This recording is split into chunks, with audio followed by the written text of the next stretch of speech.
लेकिन इनको अभी अनुभव नहीं है। ज्ञान तो है लेकिन अनुभव नहीं है। इसलिए महाराज ज्ञान से ऊपर होता है अनुभव।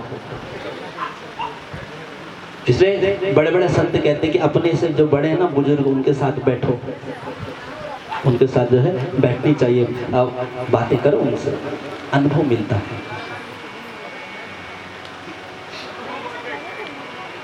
एक नई घटना हुई। एक जगह ट्रेन चल रही थी। अब एक ट्रेन का डिब्बा खाली, बिल्कुल कोई नहीं बैठा उस पर। एक बुजुर्ग व्यक्ति 80 साल का जो है बूढ़ा व्यक्ति उस ट्रेन के डिब्बे में बैठ गया अकेला। अगला स्टेशन आया महाराज, 8-10 लड़के बैठ गए उसी डिब्बे में। कौन बैठ गए? कौन बैठे? लड़के, जिनका नाम ही है लड़के। हाँ, जो इससे लड़े उससे लड़े वो है लड़के, है ना? नाम भी कितना प्यारा दिया ना, लड़के।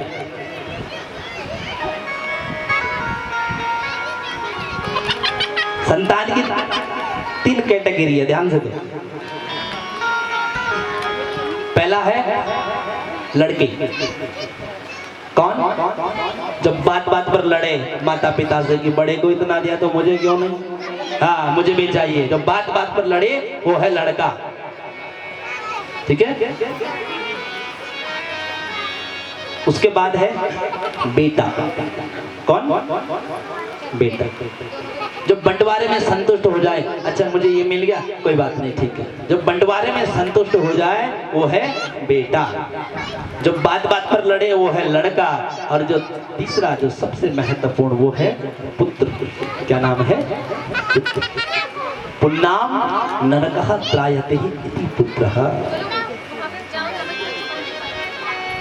जो कहे माता पिता को महाराज मुझे आपकी धन संपदा कुछ नहीं चाहिए, आपका आशीर्वाद, आपका संस्कार, आपके चरणों की सेवा मुझे प्राप्त हो जाए, मैं सब कुछ जो है तैयार कर लूंगा, लेकिन आपका आशीर्वाद और आपकी सेवा मुझे जरूर चाहिए, वो है पुत्र।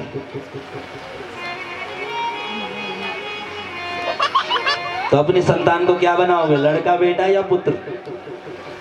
है? बोलो, लड़का बनाना है, बेटा बनाना है या पुत्र बनाना है? ये आपके हाथ में है ना। अच्छे संस्कार दे दोगे तो पुत्र बन जाएगा। और महाराज अगर संस्कारों की कमी, केवल डिग्री दोगे तो बेटा भी बन सकता है और लड़का तो बन ही सकता है। इसलिए पढ़ाई में थोड़ा कमी हो जाए चल जाएगा महाराज, संस्कारों में कभी कमी मत करना बच्चों के। अरे नहीं होगी बड़ी नौकरी, छोटी से काम हो जाएगा।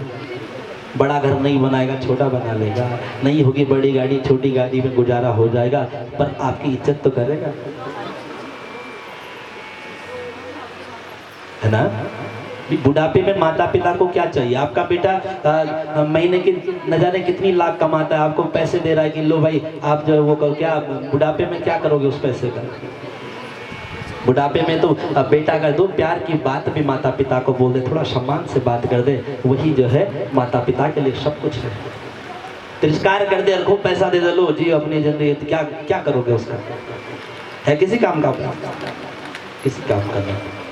इसलिए बचपन से बच्चों में संस्कार डालो, क्योंकि आजकल स्कूलों में संस्कार नहीं मिल रहे, इस बात को याद रखना।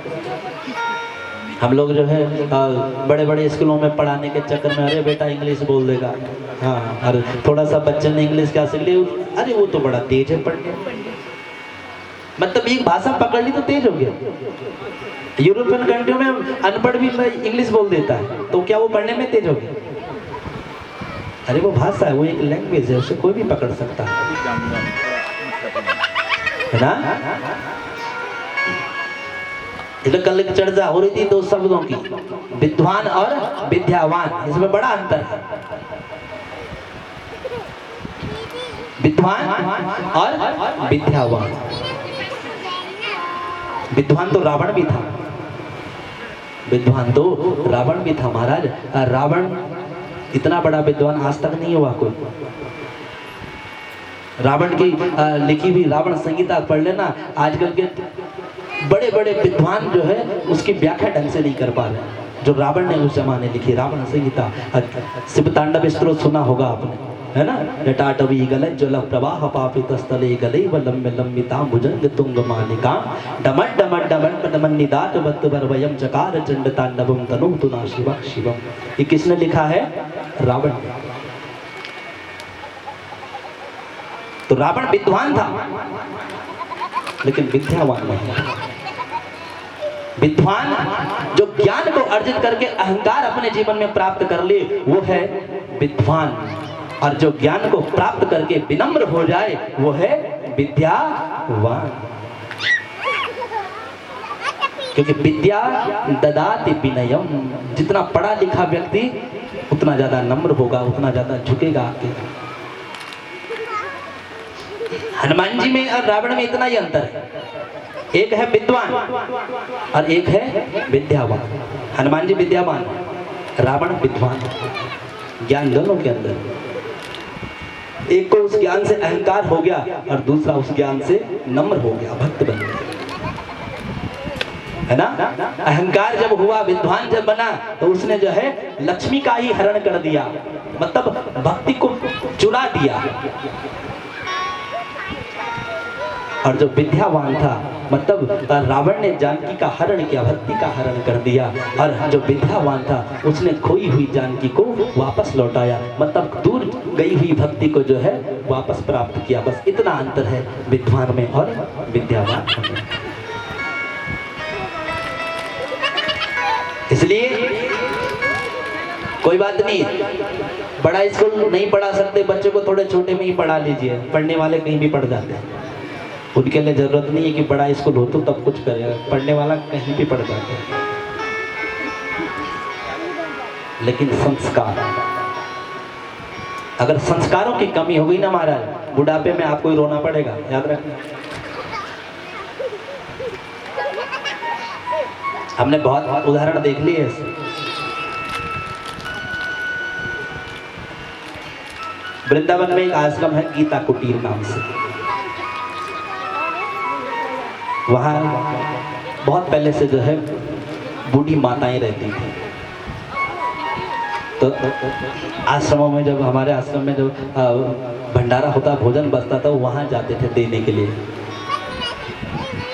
जब मैं पहले दिन गया ना वहाँ, तो मेरी आंखें खुली की खुली रह गई। आप यकीन नहीं करोगे, उनमें कई ऐसी माताएं थी जो आज भी कम से कम 80-90 साल की हैं और बैठ के आपस में इंग्लिश में बात कर रही थी। अब सोचो, सोचो उस जमाने में, जिस जमाने में लोग पढ़ते नहीं थे ढंग से, वो उस जमाने में जो है उन्होंने इंग्लिश पढ़ ली। और कोई साधारण इंग्लिश नहीं मांगा, कोई फ्रांस की बड़ी बड़ी यूनिवर्सिटी से पढ़ी हुई, कोई अमेरिका की अच्छी अच्छी यूनिवर्सिटी, कोई लंदन की यूनिवर्सिटी से पढ़ी हुई, और अंत समय वृद्धाश्रम में जीवन गुजर रहा है।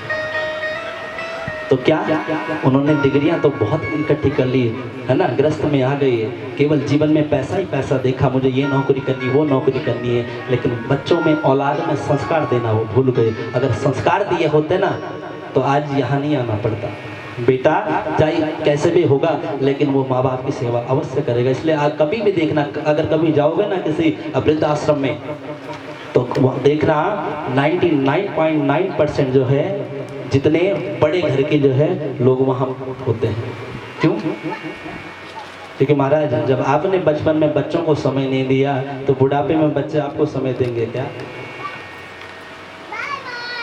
जिस समय बच्चे को सबसे ज्यादा जरूरत होती है उस समय माता पिता कहते नहीं हमें तो नौकरी करनी है भाई, हाँ दोनों नौकरी करनी। फिर बेटा बाद में कहता है जब आप को उस समय जरूरत थी, मुझे आपकी आप ज्यादा आवश्यकता थी, कम से कम माँ और पिता में से एक का प्यार तो मिलता मुझे, लेकिन नहीं मिला।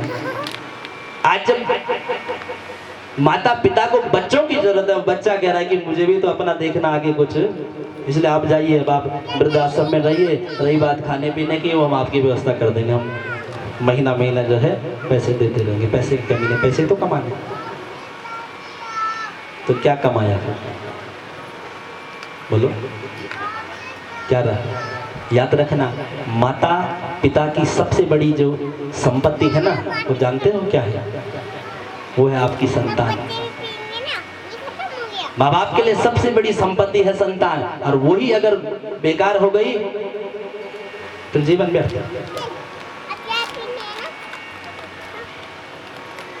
संग अगर गलत हो गया, अगर मित्र गलत है महाराज, तो जीवन में दुख पैदा होता है।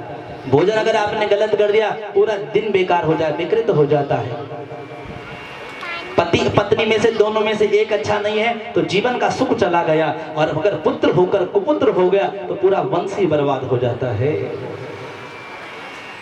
इसलिए एक पुत्र का कुपुत्र होना मतलब एक वंश को समाप्त होना। इसलिए अगर वंश को बचाना है तो बच्चों में संस्कार डालिए, ठीक है ना।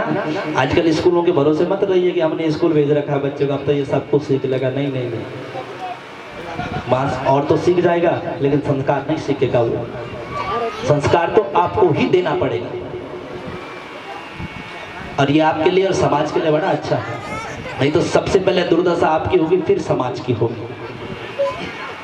इसलिए पुत्र बनाइए, लड़का नहीं। हाँ, लड़के तो बहुत घूम रहे हैं संसार में, लेकिन पुत्र बनाने की कोशिश करें। अब ये तो 10-15 बैठे ना ट्रेन के डब्बे में, ये न पुत्र थे ना बेटे थे, ये लड़के ही थे।